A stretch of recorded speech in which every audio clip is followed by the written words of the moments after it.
the symbolism of the cosmic egg.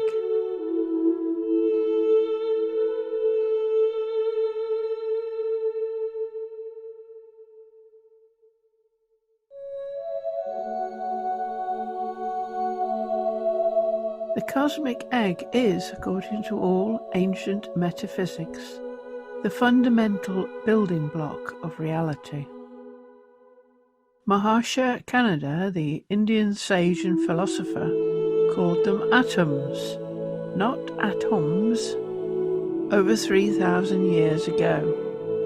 Some people call them dust. Genesis 2:7. God formed man of dust and breathed into him the breath of life. Niels Bohr, the Nobel Prize-winning physicist, said that atoms were not physical. Niels Bohr, Atomic Physics and the Description of Nature, 1934.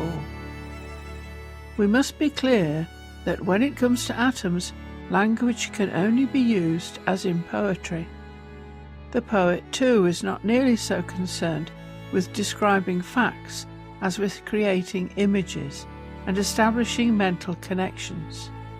Isolated material particles are abstractions, their properties being definable and observable only through their interaction with other systems.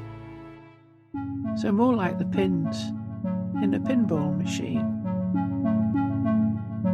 Both Bohr and Kannada thus conceived of the atom as an egg-shaped spiritual object.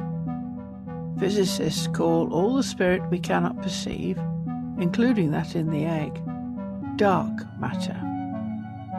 Wikipedia. Dark matter is a substance or form of energy thought to account for approximately 85% of the universe and about a quarter of its total mass energy density.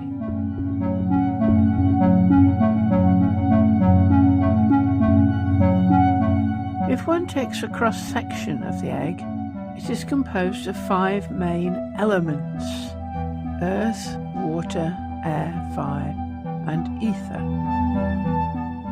5 gold rings. This was never meant to be taken literally. It was a way of imagining these levels, as though water was being heated. Earth was apparently solid, like ice, and the only thing we could actually perceive with our 5 senses, like the shell of an egg.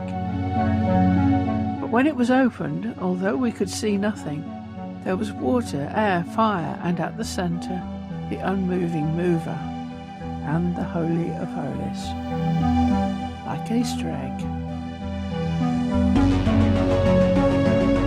Or a Fabergé egg.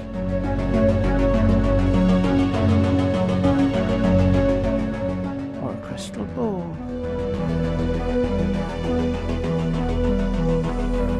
Or an orb.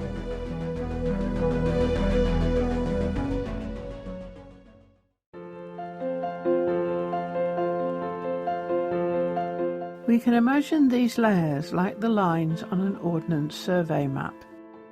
Viewed from above, as a map, the appearance is flat and the contours are shown as lines on the map.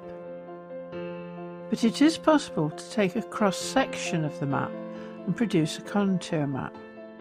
By marking out lines on a piece of paper corresponding to the height of each line on the map, and then drawing a line from the map to the correct height line. Where the height lines cross the map line, you then mark with a dot where they meet.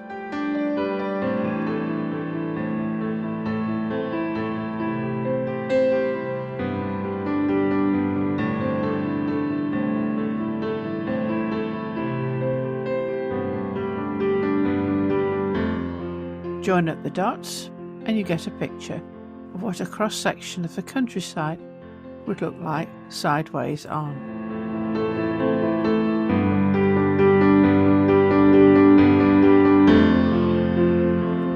The same is true of the cosmic egg.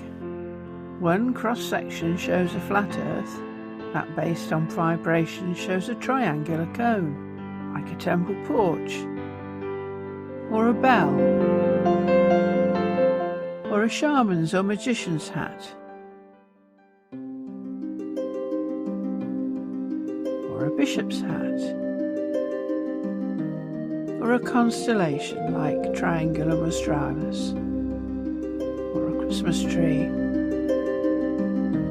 or a hill like Silbury, or a volcano like Hokusai's Fuji in Japan.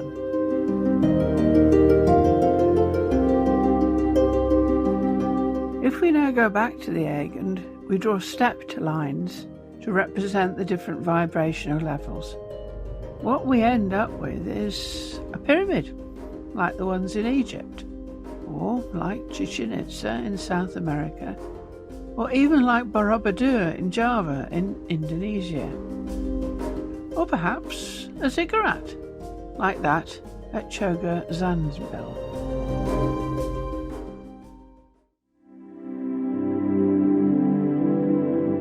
But this is going up. If we map the same lines going down, the vibrational levels, we get Dante's Inferno, or an Indian stepwell.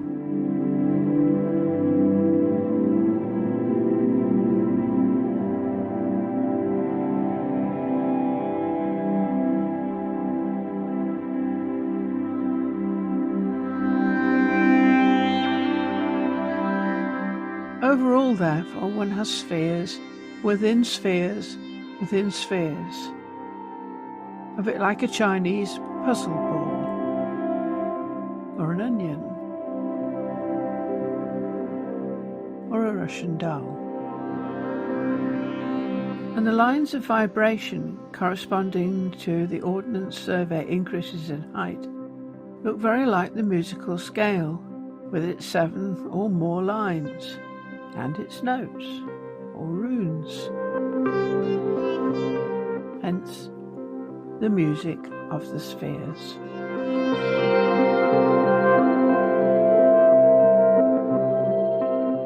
But the central ether level is far, far more complex than we described, because the rise in vibrational levels through the elements is, relatively speaking, quite shallow and will probably look more like a plane on a contour map.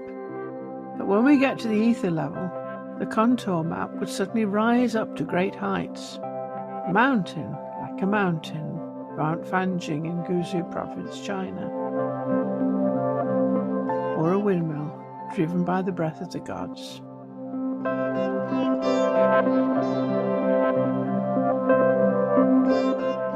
Or perhaps a stupa in Tibet, Bhutan, or Nepal. Or an Indian linga with its yoni. Or even a mandala.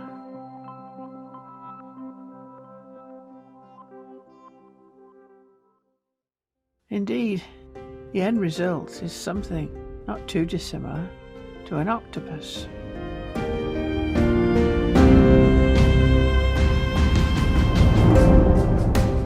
But as we can see from cup and ring marks, there is always a route of ascension. Stairs, maybe, for those who cannot fly, or a processional way, a cursus.